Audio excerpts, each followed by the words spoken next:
Hello everyone, सभी को नमस्कार। और आप सभी लोगों के साथ मैं हमारे साथ एक पर्सन है, इनको मैं आपसे मिलवाने लाया हूँ। अगर आप बात करोगे तो हमारे जो ये भाई साहब बगल में मेरे बैठे हैं, ये हमारे यहाँ के स्टूडेंट है और इनका सिलेक्शन इस बार एसएससी के अंदर ऑफिस सुपरिटेंडेंट के पोस्ट पे हुआ है। और मैं बस आपके साथ इसलिए आया हूँ ताकि ये समझा सकें कि अगर आपको एसएससी के थ्रू सिलेक्शन लेना है तो कौन-कौन सी बारीक चीज़ें हैं जो आपको ध्यान में रखनी है, क्योंकि प्रिपरेशन तो सभी लोग करते हैं। बहुत सारे बच्चे हैं जो तैयारी में लगे रहते हैं, लेकिन वो सारे पॉइंट्स जो कि इम्पोर्टेंट है जब आप पढ़ाई के अपने प्रिपरेशन में रहते हो, वो सारी चीज़ें क्या हैं, वो सब चीज़ हम यहाँ पर समझने वाले हैं, ठीक है? तो आइए हम शुरू करते हैं। सबसे पहले आपका नाम क्या है?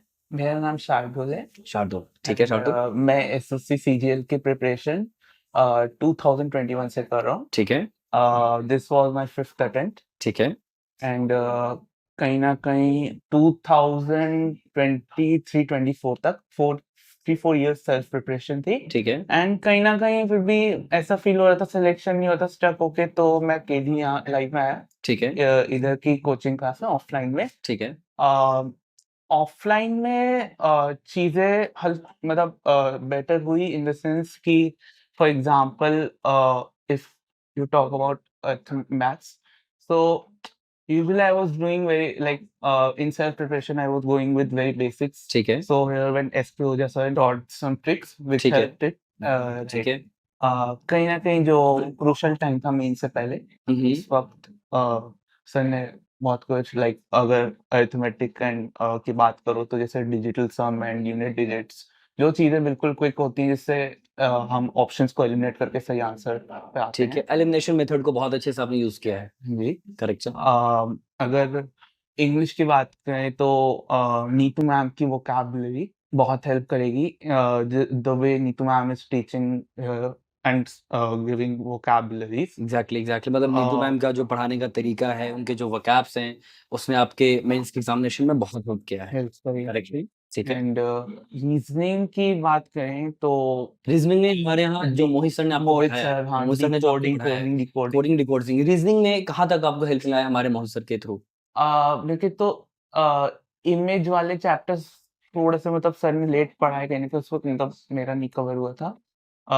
बट उसके अलावा अगर आप देखो तो जैसे कोडिंग डिकोडिंग हुँ, हो गया, हुँ। लीनियर सर्कुलर हुँ, हुँ, अरेंजमेंट्स हो हुँ, हुँ, गया। हुँ, हुँ। प्रिपरेशन तो मैं बहुत टाइम से कर ही रहा हूँ, कर ही बट रहे थे। सर ने जो ट्रिक्स एंड की पॉइंट्स बताए हैं कीपॉइंट्स जिससे बताए हैं। आप फटाफट कर सको, एग्ज़ैक्टली, वो चीजें बहुत मदद करी है। बिल्कुल है।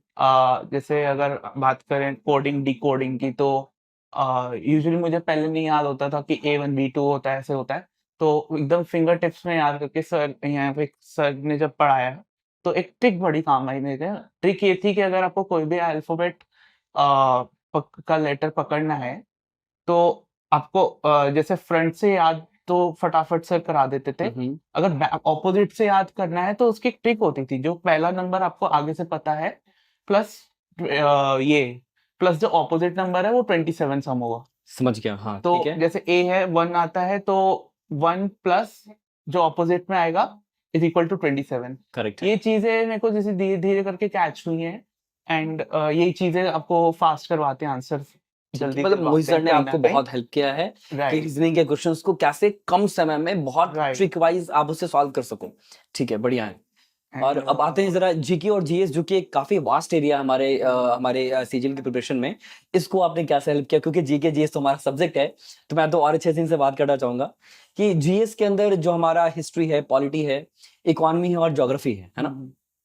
इसमें जो आपके साथ टीचर्स हैं, इन्होंने आपको कैसे-कैसे हेल्प किया? जैसे जीके जीएस में अगर देखें तो आपके पीडीएफ नोट्स जो ठीक है। देते हैं, हुँ, लाइक हुँ। सर इकोनॉमिक्स में बात करूं रवि सर इकोनॉमिक्स हो में गए, हमारे रवि सर हैं, राहुल सर हिस्ट्री में, राहुल सर हिस्ट्री में हैं, निशांत सर जीके में। निशांत इनके सर मैं हूँ। नोट्स हाँ, कहीं ना कहीं मतलब आपको काम आ जाते हैं, जैसे अगर आप मतलब एक सिलेबस जो है हमारा, उस सिलेबस को कॉन्साइज़ वे में आपको सारी चीज़ें राइट। कराई गई हैं, है ना? तो जो हमारी जनरल स्टडीज़ हैं, जनरल स्टडीज़ के अंदर आप अगर हमारे ऑफलाइन बैच में आते हो, तो मैं मिलूँगा आपको हमारे ऑफलाइन बैच में पूरे के पूरे ज्योग्राफी के साथ। हमारे यहाँ आपको मिलेंगे इकोनॉमी के अंदर रवि सर हैं, पॉलिटी में राजीव सर हैं और हिस्ट्री में हमारे यहाँ राहुल उपाध्याय सर हैं।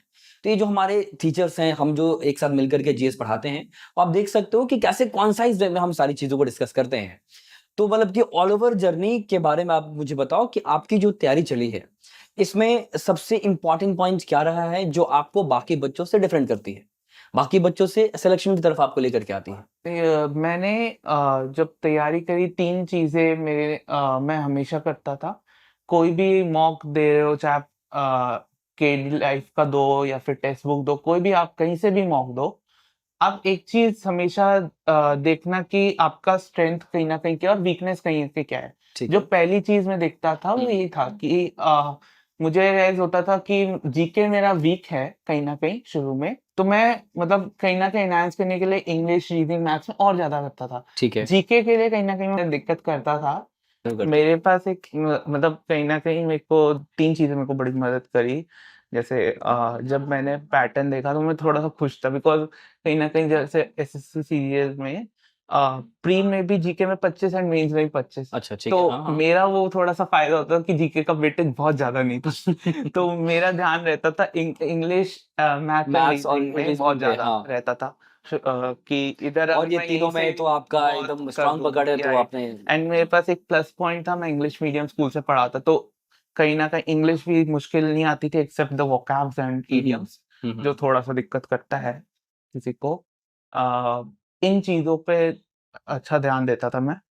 एंड मैथ्स को और कैसे क्विक करें, कहीं न कहीं ये 3 सेक्शन ने तो मुझे बहुत मदद किया है। ठीक है। जीके, जीएस के आई वुड से कि मतलब खुद नहीं हो पाएगा, ये मुझे पता चल गया है। वो तो कहीं न कहीं ऑफलाइन आना ही सपोर्ट चाहिए, पड़ेगा ऑफलाइन आना उसमें पड़ेगा। तो। अगर आपको ऑफलाइन आना है तो केडी में आप आज़ादपुर ब्रांच पे आएँ, और हमारा जो नीतू मैम के नेतृत्व में जो हमारा फाउंडेशन बैच चलता है, वो आई थिंक बहुत बेहतर बैच है। नीतू मैम ने जो इनिशिएटिव लिया फाउंडेशन बैच का, ये बहुत बेहतर है। यहाँ पर क्योंकि जो पढ़ाई होती है वो बहुत डिटेलिंग्स में तो हम लोग करते हैं, है ना? हुँ। तो बस वही है जीके जिस में, और जो आप मुझे अभी बता रहे थे थोड़ी देर पहले जब हमारी बातें हो रही थी कि आप 1 घंटा ही पढ़ते थे, 2 घंटे ही पढ़ते थे, लेकिन उसे बहुत एकदम सटीक तरीके से, अच्छे तरीके से पढ़ते थे।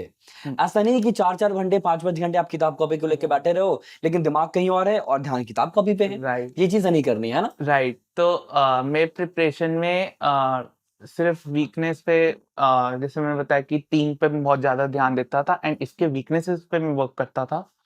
तो जब मैं करता था तो मैं हमेशा मतलब बस ये रहता था कि सिर्फ़ वीकनेस वाला जो पार्ट है स्पेसिफिकली, हुँ। उसको मतलब और कैसे वो करूँ, मतलब लाइक कैसे इम्प्रूव करना इम्प्रूव, था, हाँ, इम्प्रूव करूँ एंड उसके लिए टू बी ऑनेस्ट मतलब मैं सिंसियर करता था बट कम करता था। ठीक है। क्योंकि साथ-साथ मेरे को अपने स्ट्रेंथ्स जो थे उसको भी और स्पीड में बनाना था। Exactly, exactly. तो ये सब चीज़ें थोड़ी मदद करती हैं। हुँ। अ, एक्सेप्ट जीके मेरे को ये सब चीज़ें उन्होंने बहुत अच्छे मदद मतलब करी है, इनका कहीं न सिंपल ये कहीं। कहना है कि जो आपका स्ट्रेंथ है, जो सब्जेक्ट स्ट्रेंथ है आपका, उसे तो आप स्ट्रेंथ बनाए रखना। लेकिन जो वीक है, उसे थोड़ा-सा इम्प्रूव करते चलो, तो जो वीक पार्ट को आप इम्प्रूव करोगे और स्ट्रेंथ तो है ही, ये दोनों चीज़ मिल कर के आपको सिलेक्शन की ओर लेकर के जाएगा ज़रूर। लेकिन वीक को वीक नहीं रखना है, जैसे कि उन्होंने बताया कि जो वीक पार्ट था इनका जीके और जीएस, इसको इन्होंने स्ट्रॉन्ग करने की कोशिश की है। कि अगर जीके जीएस पे एकदम यहाँ पर है, तो ये उनको लेवल को ऊपर लेके गए, जो स्ट्रेंथ है, तो वो स्ट्रेंथ है ही। तो ये जो स्ट्रेंथ है और ये लो है, तो इस लो को अगर आप ऊपर करोगे ना, तो ये स्ट्रेंथ और ये लो से जो हाई आया हो, ये मिल करके आपको सिलेक्शन देगा, है ना? तो भाई बहुत कांग्रेचुलेशंस यार आपको, मतलब कि you have selected in a very good post, और आई थिंक जर्नी यहाँ खत्म नहीं होगी। नहीं, जर्नी तो अभी और आगे अभी चलनी और है, इतने आगे पोस्ट पे ही थोड़ी है। अभी बहुत आगे तक जाना है, बहुत आगे तक हम लोग सिलेक्शन लेंगे। और आप सभी से मेरा भी यही कहना है कि अगर आप लोगों को भी एसएससी और सीजीएल के अंदर सिलेक्शन की तरफ आना है, जैसे कि इनका सिलेक्शन हुआ है, तो भाई अब यहाँ से इनका सिलेक्शन हुआ है, तो यहाँ से ना इनका जनरेशन गैप आ जाएगा, है ना? यहाँ से जनरेशन ही बदल जाएगी। इसके पहले का जनरेशन और यहाँ का जनरेशन चेंज हो जाएगा। यहाँ से सारी चीज़ें बेहतर होनी शुरू हो जाती हैं, ठीक है? तो ये जो जनरेशन के अंदर जो बदलाव आता है, जो चीज़ें बहुत अच्छी हो जाती हैं, इन सब के लिए एक गवर्नमेंट जॉब होना बहुत ज़रूरी है आज के टाइम पे। तो अगर आप सब भी गवर्नमेंट जॉब की तरफ आना चाहते हैं, तो आप एग्ज़ाम्पल आपको दिख रहे हैं कि भाई, और इनके साथ-साथ में बहुत सारे ऐसे बच्चे हैं जिन्होंने इस बार हमारे केडी कैंपस के थ्रू सिलेक्शन दिया है। तो आप सभी लोग हमारे केडी कैंपस के साथ जुड़े, और मैं आपको बताना चाहता हूँ कि अगला जो महीना है, जो कि मई का है, 14 मई 2026, आप इस डेट को भूलिएगा मत। 14 मई 2026 को हमारे देखोगे केडी कैंपस के अंदर एक फाउंडेशन बैच शुरू हो रहा है। ये वही फाउंडेशन बैच है जिसमें ये आकर के पढ़ा करते थे, सारी चीज़ों को देखा करते थे, समझा करते थे।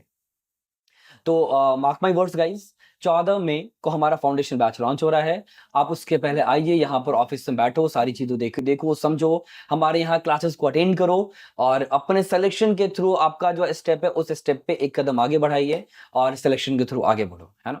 तो मैंने जो इनसे आपकी बातें कराई हैं, बस बात कराने के एक ही मोटिव है, ताकि आपको ये चीज़ें पता चल सके कि गवर्नमेंट जॉब कितना ज़रूरी है और लेने के बाद जो खुशी होगी, जो हैप्पीनेस आता है, आप खुशी इनके चेहरे पे देख सकते हो, है ना, कि वो स्माइल वो चेहरे पे आता है। प्रिपरेशन के समय ये स्माइल नहीं आती होगी, but when you are got selected, you are having a charm, that smile on your face.